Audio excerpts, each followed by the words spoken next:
منتخب النرويج يخصص إيرادات مباراته أمام إسرائيل لدعم غزة.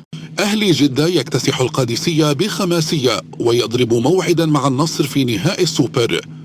الاتحاد السعودي يستهدف التعاقد مع سيبايوس من ريال مدريد. سيد معوض: ديانج يثبت دائما جودته مع الأهلي، لكن الجهاز الفني غير مقتنعا به، وزيزو يصنع الفارق مع الفريق. معتمد جمال: رؤية بن شرقي وزيزو وعاشور مع الأهلي صعبة على أي زملكاوي، وبالنسبة لكهربا يرى أن عودته للزمالك مستحيلة ولن يضيف للفريق. أحمد دويدار: لاعبو الزمالك الحاليون لا يقلون عن لاعبي الأهلي وبيراميدز وقادرون على المنافسة بشرط تحقيق انتصارات متتالية، ومباراة مودرن صعبة لأنهم أوقفوا الأهلي سابقا ولم يخسروا أمام الزمالك إلا مرة واحدة في آخر 5 مباريات.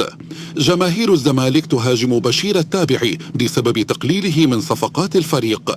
وسام أبو علي: خروجي من الأهلي لم يكن سهلا، الجمهور أراد استمراري بعد تألقي، لكن رحيلي طبيعي في كرة القدم، وأشكر الشعب المصري على دعمه.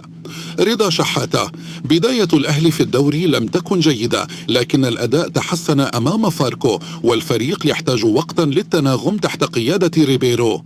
كمال شعيب: مشروع أرض الزمالك في أكتوبر حلم للجماهير وسيتحقق، وموقفنا القانوني سليم، ووزارة الإسكان ارتكبت مغالطات ولم تلتزم بالمدد القانونية، ونثق أن الدولة لن تترك حلم الجماهير يضيع.